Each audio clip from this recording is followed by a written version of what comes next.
Hi. I feel like I look 12.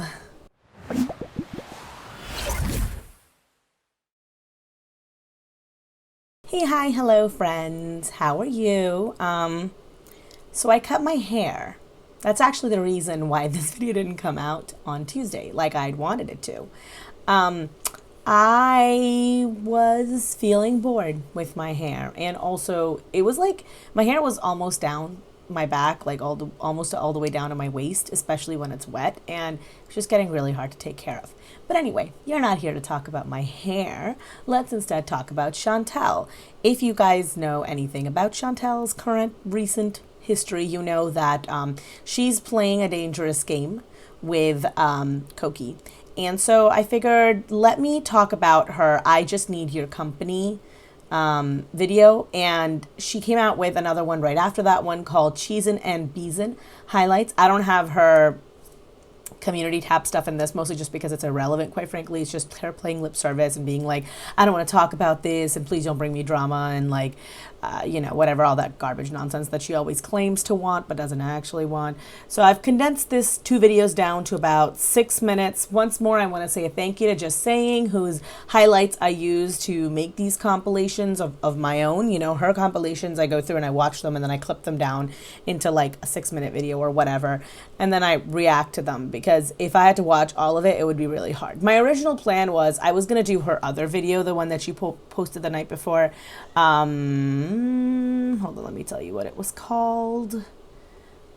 Probably cut this out. Hi guys. It was called Hi Guys. I'm not just saying hi guys. So I was originally going to talk about that, but I was going through it and I'm like, I think it'll be a little redundant maybe.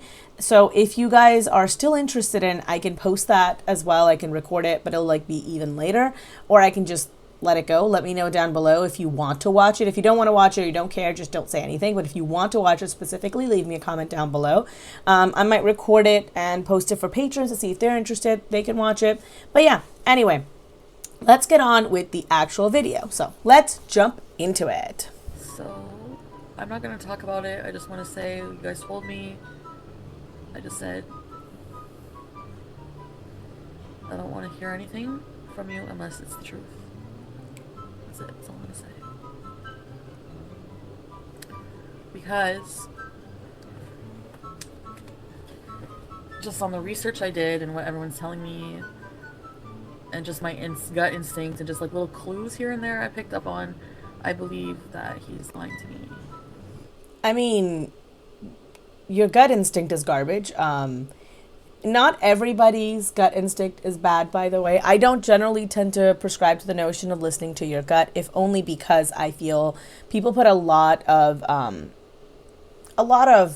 I guess, stock into like gut intuitions, and 9 times out of 10, they are faulty. You know, we are basing our intuitions are generally like pattern forming, like recognition that our brain does. It's a very useful skill for human beings, but we're not always the greatest at it when it comes to motivations ascribed to other people. And especially if you've had a history of being wrong about stuff like this in the past, maybe don't listen to what your guts are telling you. You know, like, get information from someone who doesn't have a history of getting bamboozled by people like Koki. As for, just her asking him and talking to him and be like, I just want the truth from you. I know people are a little bit skeptical about this, of why she even needs to ask him. But at the end of the day, I think that getting the truth from someone can be pretty cathartic, especially in something like this, especially if you have an emotional attachment to them. And for all that I think it's a terrible emotional attachment to form, she does actually have an emotional attachment with this man. So, my backdrop is moving currently. I hate that. Okay. Let's ignore that happened and keep watching. And that hurts a lot. I am in therapy. Therapy takes time. There's no quick fix. For every lie you think I tell you. Okay. She is very right about that. Therapy is something that's time consuming. It takes a lot of effort on your part. And as said before, that there is the concept of buy-in. When you are doing therapy, you have to want to get better. You have to actively try and work through your problems. It's not just a matter of showing up, right? Like, it's not, I don't know, parenting where it's like 50% of the job is just showing up. You actually have to work at it. You have to want it. And at the end of the day, I don't really think that Chantal wants it. Even when she said that there's no quick fixes, therapy takes time, she's like rolling her eyes when she says it.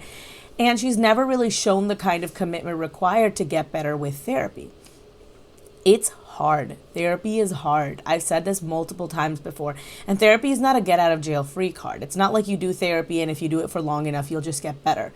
You have to not only try at it, but sometimes it's just not enough. Sometimes, you need other interventions to help you feel better. Medication can be part of that. Chantal doesn't really seem to comprehend any of that, and she also doesn't seem to care, I guess is the best way to put it. She goes to therapy the same way that she tries to go for her walks, which is she'll go for a walk for 15, 20 minutes, half an hour, and then she'll get 1,000 calories worth of Starbucks on the way home. She's not really actively trying to make a change or make a commitment. And that's the part of it that worries me, that even though she is theoretically going to therapy, she's not going to see the kind of results that she wants because she's not actually following through with the spirit of therapy, which is honestly much more important than the letter of the law for therapy. And she's going to get discouraged and she's going to stop going. And honestly, therapy is the only thing that I think is going to make a difference in her life. I mean, of course, like getting help from friends and family, but she's just been unwilling to do that so far. And by getting help from friends and family, I mean like listening to friends and family. She hasn't really been willing to do that so far. I'm just hoping that, she'll stick it out with therapy this time. Though, based on past experiences, it's going to be like very, very low chances. I tell myself a bigger one, times 10. I believe I have an STD. Right. But admitting that is not really a solution to anything. Like I've told you guys multiple times, I have a temper problem, right? I have a really hot temper.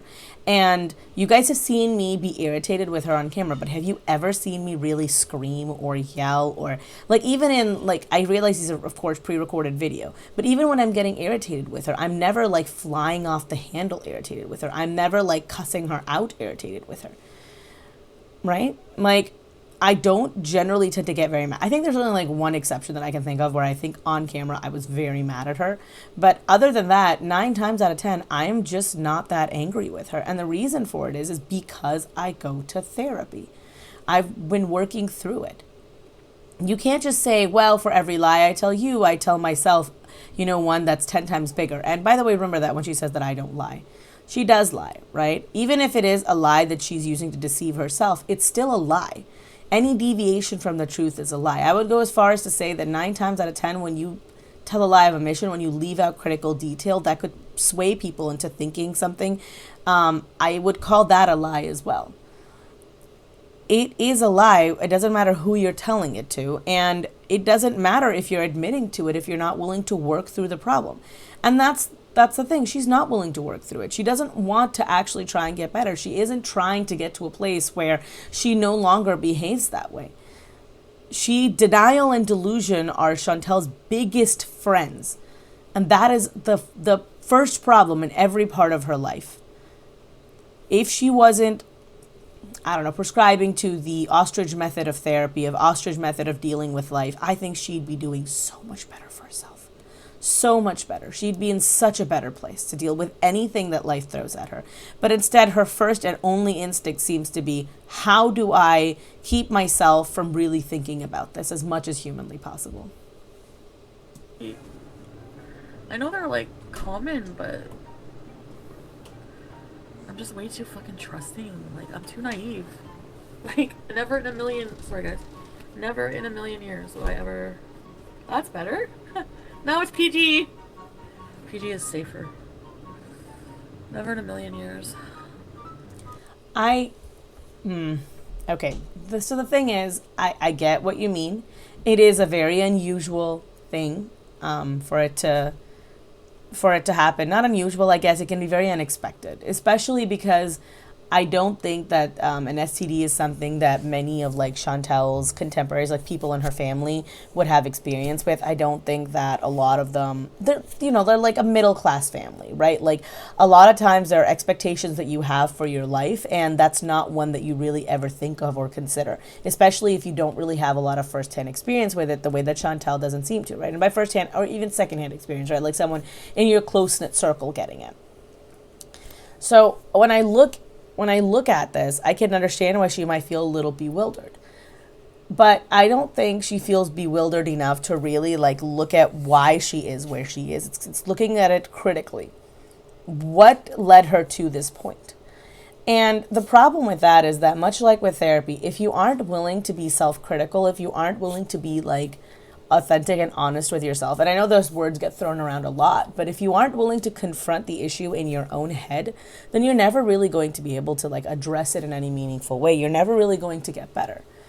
And that's kind of where I end up landing with a lot of Chantal's stuff. She's not willing to admit the problem to herself. Even now, she's harboring under the delusion that they can be just friends. This is not a man that you can be just friends with. You've already tried that. Ka, it can only be transmitted. It cannot be developed inside the body naturally. That's what's hurting me, is that like I'm telling you, there's no scientific like way that this can be from anything else. Like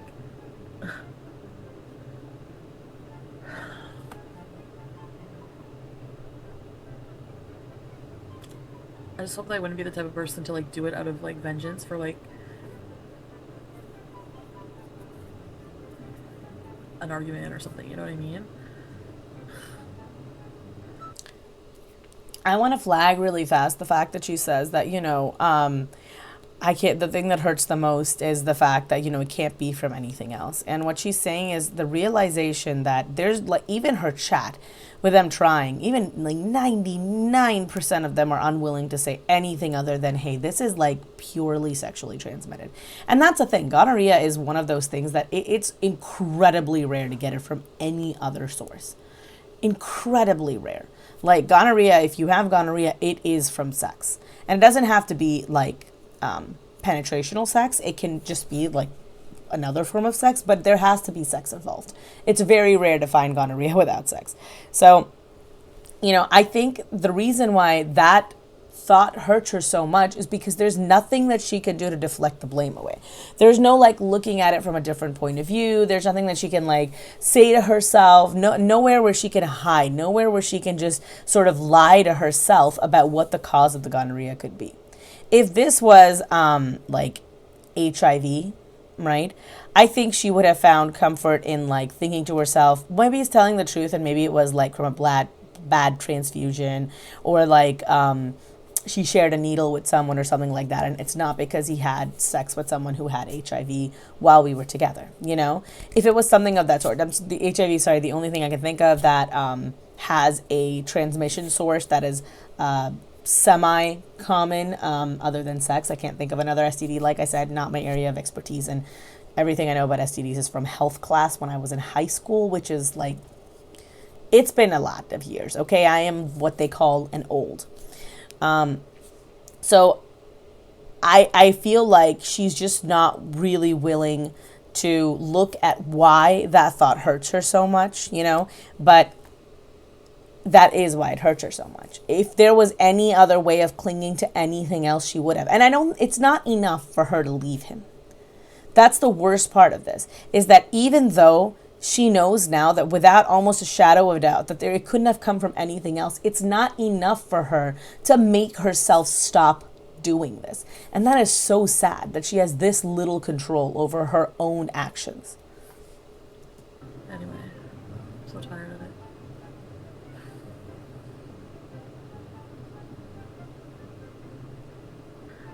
In a way, I'm kind of glad I shared everything with you guys, because this would be so heavy to go through alone, and I think it would like break me.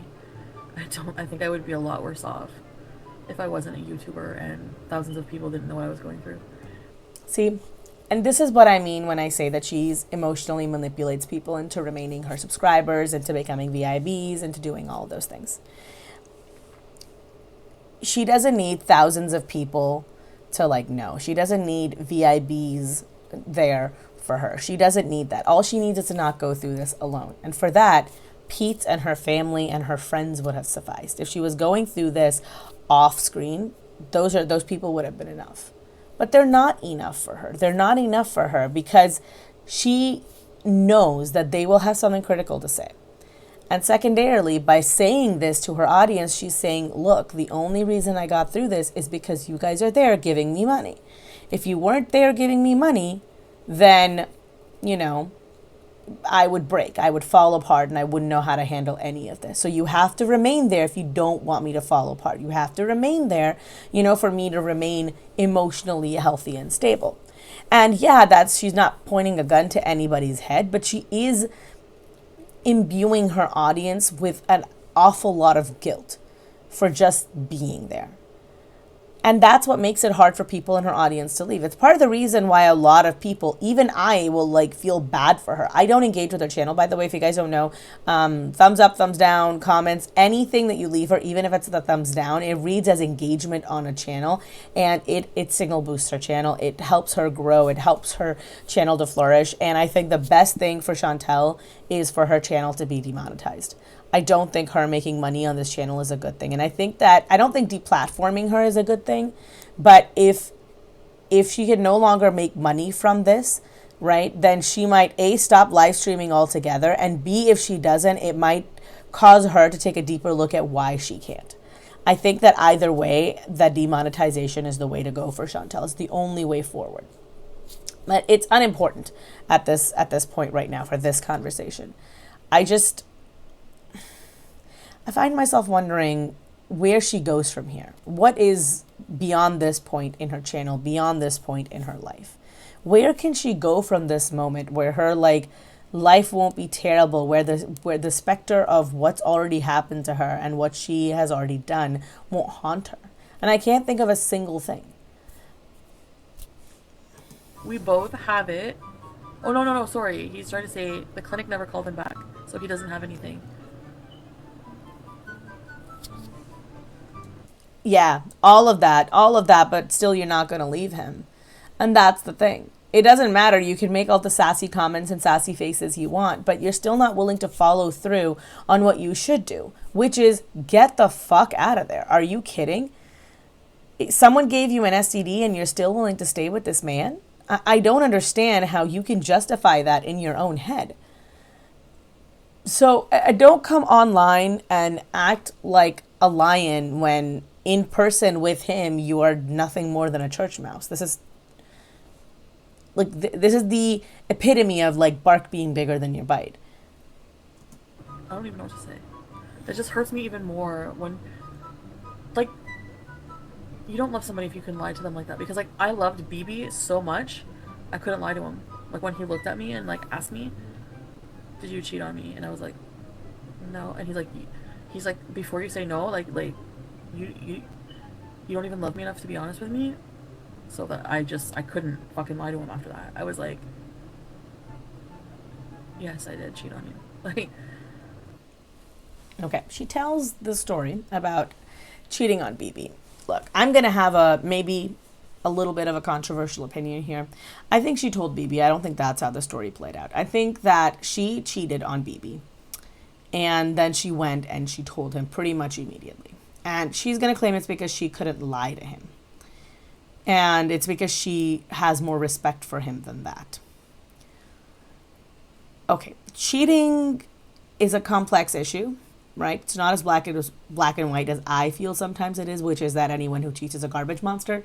But I also know that when you are thinking about stuff like this, when people who cheat, when they confess, there are reasons why they do that. And a big reason why people confess to cheating is because it's guilt. It's hard to carry that burden. It can be painful to carry that burden, right? It's isolating knowing that you have this secret. It eats at you.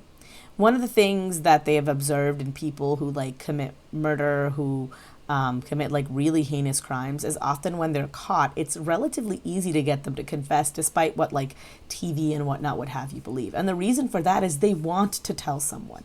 The act of unburdening yourself from something like that can be very cathartic. It can be really hard for people to carry that kind of a burden. Same thing with cheating in a relationship. But a lot of times it's also a selfish desire, right? There's two things you have to look at if someone is a cheater. Are they going to do it again? right? If they are going to do it, and I'm saying this not as you as their partner, but you as in someone looking into the relationship. I just want to clarify. If you're looking at it from that point of view, you have to think, okay, well, is this person thinking about doing it again? If they're not going to do it again, then there's no point in telling the partner if they're otherwise in a happy relationship, because all it's going to do is cause them pain. And I know that that's going to sound terrible because everybody values honesty, and I do as well. This is not me saying that like I don't value honesty or that I would want you to lie to your partner. But I'm a consequentialist. At the end of the day, what I care about is the consequence of an action, not the action in and of itself. Inherently, I don't think most actions are good or bad. It is what the action, it's what happens after the fact that I think makes a big difference. I am not condoning cheating, and I don't think that you should cheat. But if you have cheated, and you're in a happy relationship otherwise, and if telling your partner all it's going to do is cause them pain, there's no point in telling them. If you don't think that you can remain in that relationship otherwise, then you should break up with them. But hurting them is not going to accomplish anything. And that comes from a selfish place of wanting to just unburden yourself to the other person. And the reason that I feel that way is because Chantal treats us in a very similar manner. By us, I mean her audience. She trauma dumps a lot on people in her audience. She will come online and she'll just say, X, Y, and Z happened to me. And, I'm not saying that you should do this or anything. I just wanted to share with you guys. It lightens the load for her. But because I don't have the ability to share anything back, it doesn't lighten the load for me. I have to carry the weight of what she's told me. Just like I said, I am often indecisive and burdened by what she said about her abuse allegations. I don't like having to question it, but with Chantal, you have to question everything, right?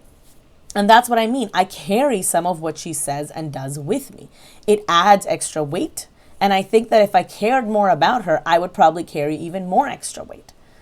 So she's saying that, well, if you love the other person, you would confess. And to be very honest, I think he is cheating. And I think he should confess. If you've been confronted directly, don't lie to the other person. You should tell them. But if there's nothing else happening there, like I don't think there would have been anything with her and BB other than maybe her feeling like she's just in a stagnant relationship or like not much is happening, because we've seen her do that a lot of times. She'll self-sabotage because she's like, oh, I don't want to live a regular 9-to-5 life. If it's just coming from that point of view and you're still happy with the other person, you still want to have a relationship with the other person, telling them to make yourself feel better is a relatively selfish action, because you're causing them pain to lessen your own. You made the mistake. You fucked up. You betrayed their trust. And now you're going to go ahead and hurt them. I think that's a little selfish. I think it's the height of selfishness. If you've done something like that, then you should either get therapy or you should let them go. But telling them just to hurt them, just to cause them pain, I don't think that that's a fair thing to do. I could be wrong here. It's just how I feel. This whole relationship is out of the twilight, so I'll get it together and try to become an adult.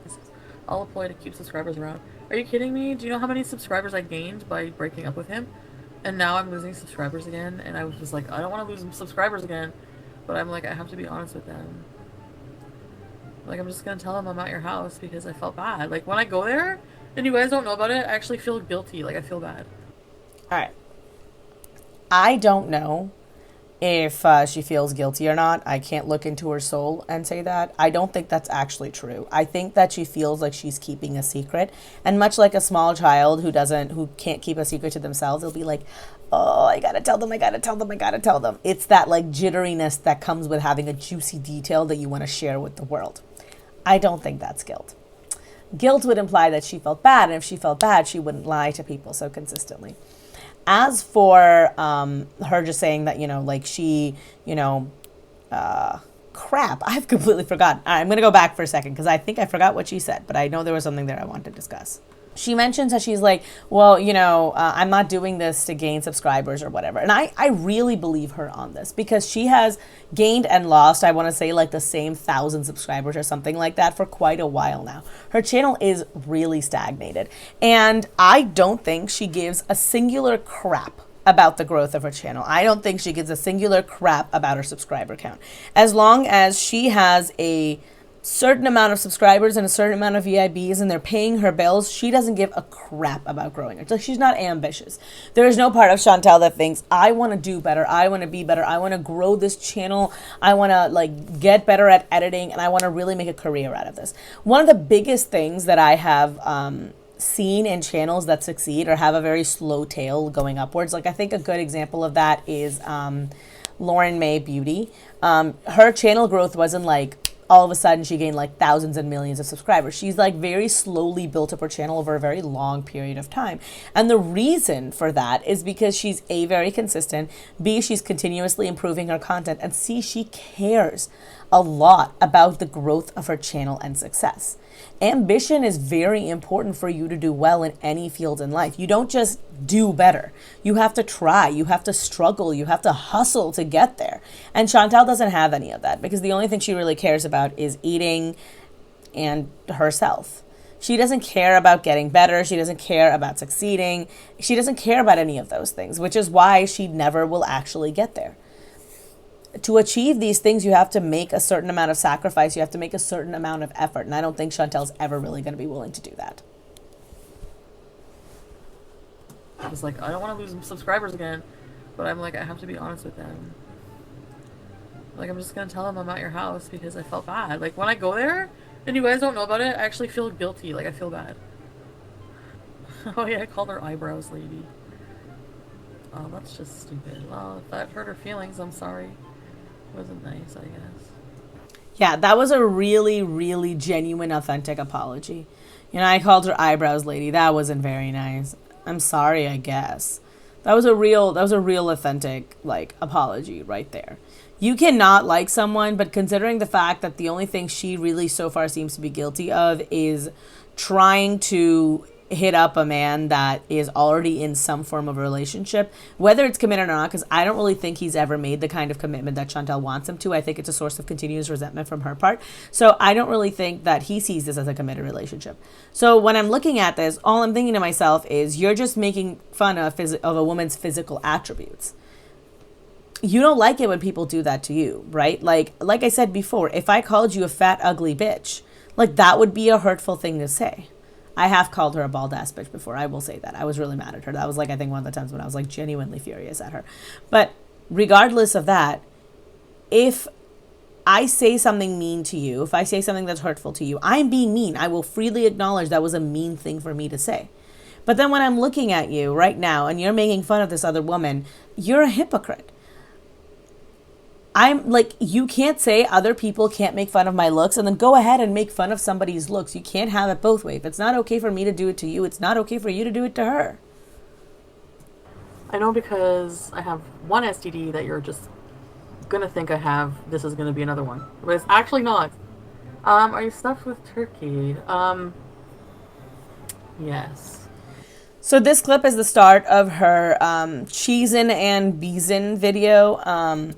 So just wanted to say that. There's about 3 minutes in here of that. And she starts it off, for me at least, by saying, you know, I know you guys don't believe me because you think that now that I have one STD that I have all the STDs. The reason why we think you have multiple STDs is because Nader doesn't seem to be a particularly truthful guy. You guys are having unprotected sex. And last but not least, you're sitting here and you haven't gotten all the tests necessary. Because as far as I know, she still hasn't gotten her blood work done. So if you have something that only shows up with blood work, like for example, one of the ways you tell for herpes, right, is with blood work. If you don't have like lesions, genital warts, or facial like warts coming up yet. They can happen pretty fast. By the way, I looked into this. It can happen within 12 hours. There is a blood test to determine whether or not you have the herpes virus. And it's like, herpes is somewhat common. There's 2 forms of it, herpes 1 and 2. Herpes 1 you can get just by kissing someone, even just like contact or whatever. So that one's like the one that just forms cold sores. There's another herpes 2, which you can get both around your mouth and on your genitals. And that is the one that like we commonly call like an STD, right? That's the one that we think of when we think of herpes. We don't generally think of cold sores. And that's generally, it presents like this. It'll present like little tiny blisters that will happen here. And I think that she shaved over those blisters and that's what caused them to rupture and become a sore. I could be wrong, and she could just have a cold sore. She could just have razor burns, but she has another spot of it right here on her mouth. And it wouldn't surprise me. Like I said, this man has been, I don't know, doing anything that moves that's willing to have him. So as far as I know, he could have been exposed to a whole bunch of things that he's given to her because she's been idiotic enough to have unprotected sex with this man who has shown himself to be such a shady character. As I'm eating now. I do right now. But then, so what I had was, I had my dinner, and then, you're gonna hate me, but yes, I went to his house, and that's where I posted I had another dinner, because Okay, I don't hate you for having another dinner at this house, though. It's really funny to me that you went to your mom's house and immediately you went somewhere else to eat again. That's like really fucking weird to me. But that's not why I'm mad. The reason I'm mad is because you had this entire conversation and I just need your company talking about how, you know, you'd gotten this virus and I can't believe that I'm here and it hurts so much that he's cheating on me. And then you went immediately after spending time with your family, rather than staying there and enjoying their company and staying with them, you decided to go to this person's house. And I'm guessing you left early because 9 times out of 10 when I have a family event, people are there until like 6, 7, 8. You're at your mother's house. You could probably have even slept over and no one would have cared, right? So rather than spending time with them, you know, especially your mom, who this will be her first Thanksgiving without her mother, rather than staying there giving her comfort and company, you went to Koki's house. I'm guessing at a relatively early time. And you went there and then you have more food there. You cut time with your family short to spend time with the man who gave you an STD. That's why we're mad. We're mad because you keep talking about how terrible it is and how terrible you feel, but you're unwilling to take any accountability for the part that you play in the outcomes of your life. No one can make these decisions for you. My dad used to tell me when I didn't want to study for college, and he's like, I can't study for you. I can just support you in your decisions and your achievements. I can't do these things for you. You have to want them for yourself. You have to do them for yourself. And Chantal doesn't, and she won't do it.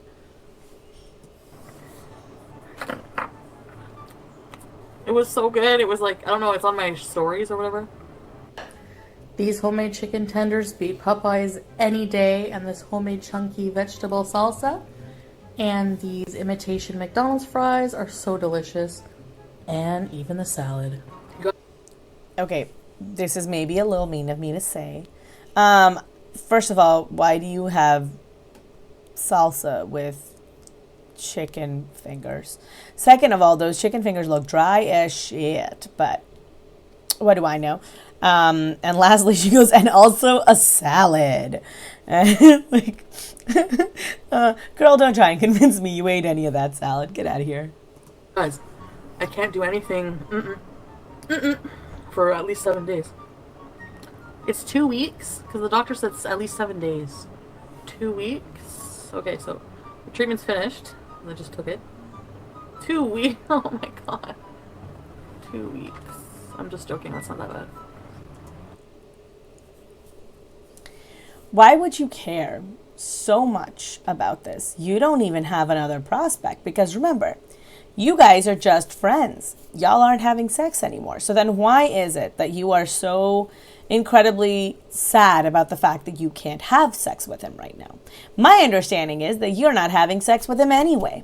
And it has to be him, right? Because she's not exactly on Tinder. There's no other guy that she's mentioned. And if she was talking to somebody else, she would have mentioned it. She seems nearly incapable of keeping things to herself anymore. It just shows a lack of commitment. Even right now, there's like no follow through on her part. She's like, oh, you know, we're not together. She's going to say it multiple times. Like, we're not together. We're not together. We're not together. But I will have sex with him. I'm still going to see him all of the time. I'm still going to do laundry for him. I'll pay for his phone. I'll pay for everything, you know, and we'll still keep having sex. But we're not together. As long as I don't say that we're together, then it's fine. Because all the emotional consequences of it, just like they fizzle away. They're not like important anymore. That's how that works. I don't know why I'm saying that. I went like a long time before. I'm just gonna have something to smoke as well. A new guy to date. I am not dating him. I am not dating him. I am not together with him. I'm not involved with him. But all the things that would be involved in dating him, I'm still gonna do those. Other than the actual dating part. Like, he's never taken her on an actual date.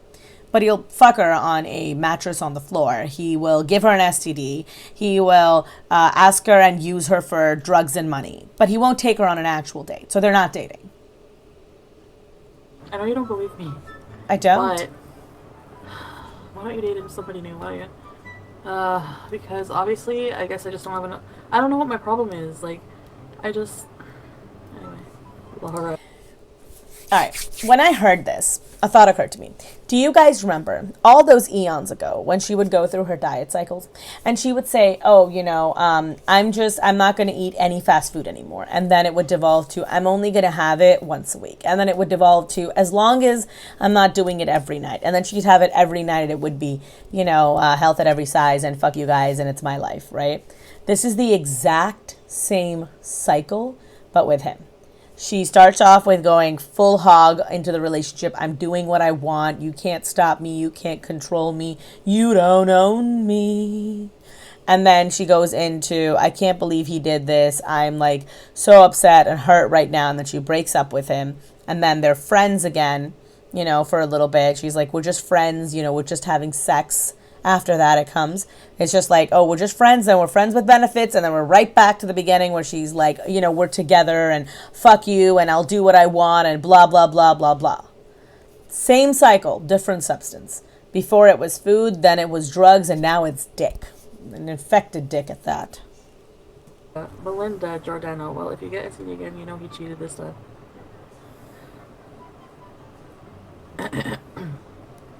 Yeah. For sure this time, but what about this time? Or for sure next time, but what about this time? What are you talking about? What do you mean for sure next time? Like, what I think, if you guys didn't understand the comment, the person was saying if he gets gonorrhea again, then you know for sure, because for sure this time he will have had sex with someone, because it's impossible for him to get it again if he hasn't had sex with anybody. And if he's not doing it with you, then it has to be somebody else. And I think to myself, what the fuck are you talking about? How did he get gonorrhea in the first place? I don't know who said this, but I saw this on Twitter, and they were like, it's not immaculate inception.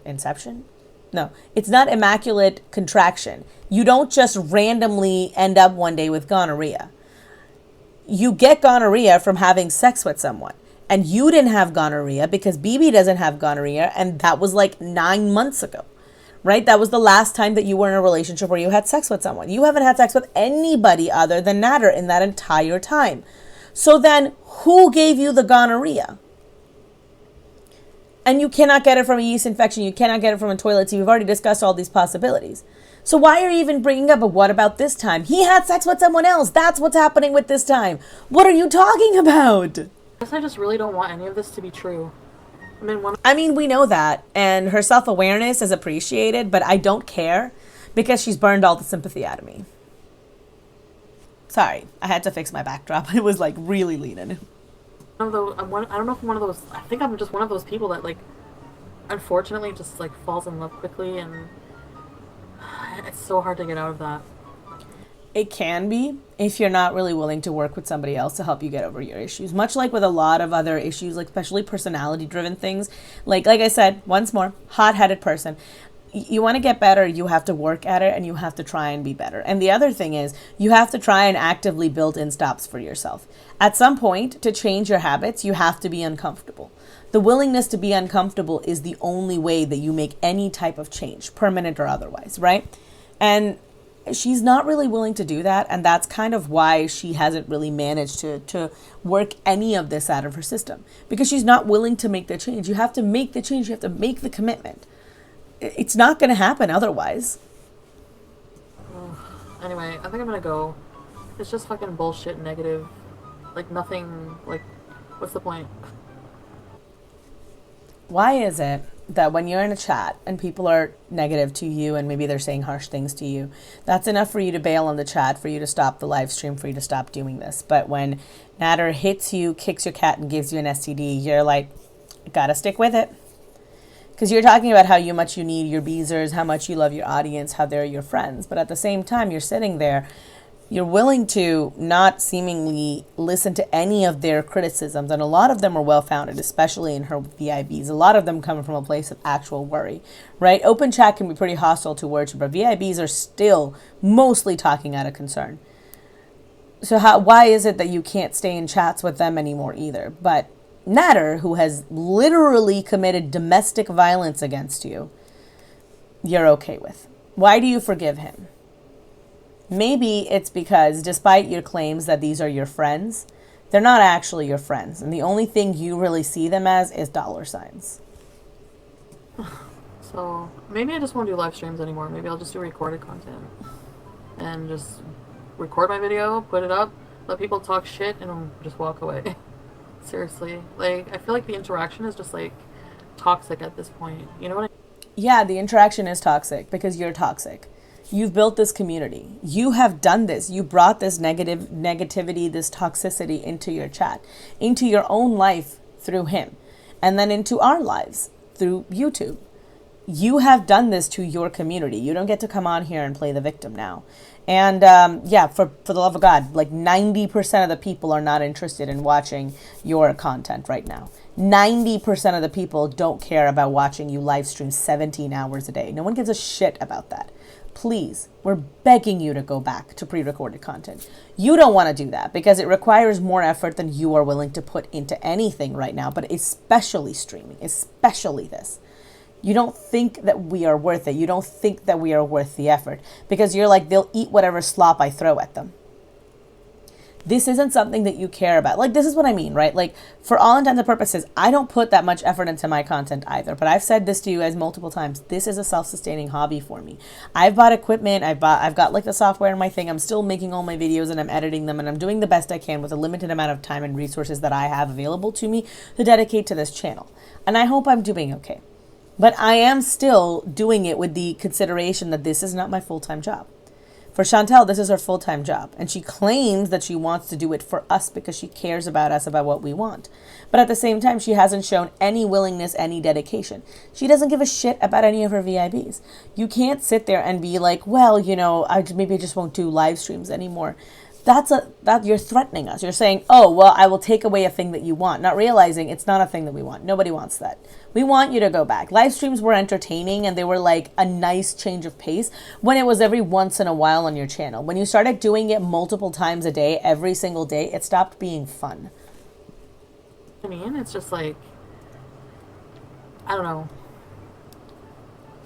tiring, I guess you could say. So I'm going to give it some thought, but I'm not enjoying the streams as much anymore, so I'm going to go, so. Okay. Yeah, I'm sure you're not enjoying the streams as much anymore because people are giving you shit for your shit behavior. There's this really interesting video that I was watching. It's by Broe Deschanel. It's another channel on here, and she talked about Love Island. And it's called like A Flirtation with Surveillance. And she talks about how Love Island has basically made itself boring through constant surveillance and the constant reinforcement. I think for her, it's like almost goes in the opposite direction. That whereas the people and the contestants entering Love Island are becoming more and more careful about what they do or say because it's being broadcast to everyone and they're constantly performing, she is going the other way because she's got an audience that's constantly egging her on. And all of her worst characteristics are being given flame. And she's getting worse and worse. I know that there's a lot of people who put up pictures of like, oh, this was Chantal 4 years ago. This is Chantal 5 years ago. The biggest change in Chantal isn't in her appearance. It's in her personality. She is actively devolving as we speak. There is something to be said for having people enforce a certain amount of social rigidity into what is and is not acceptable onto your behavior and causing you to behave within a realm of reason. Because without it, sometimes some people can devolve completely into just self-indulgent hedonism to the point of self-destruction. And that's where she is. That's what she's come to. Please consider becoming a patron. I've got all my other social medias linked down below too, where you can follow me and see weird things that I do and or say. Sometimes I'm very entertaining on there, I've been told. Most times not, but sometimes I am. So you should definitely click and find out when those times are. And I already mentioned the thing about giving me money. Oh, I wanted to say thank you to my patrons of honor, in fact. Thank you so much, D. Higgins, and thank you so much, Oceana Songs. You guys are my goat. Greatest of all times, but also literal goats in that you help me pay to mow my lawn. That's not true. I don't have a lawn. I am loopy. It's very late. I have slept so very little. I'm so tired. I'm so tired. Hey, Remember, I'm Jasmine, the sequel, and I am not relatable. Peace. A special thank you to my patrons, Acrophobe, Ariel M, Christina, Courtney EP, Dane TB, Jam Beans, Sidra Z, Colleen L, Debbie Elliott, Just a Jude, Kate O, and a special thank you to my $25 patrons, D Higgins and Oceana Song.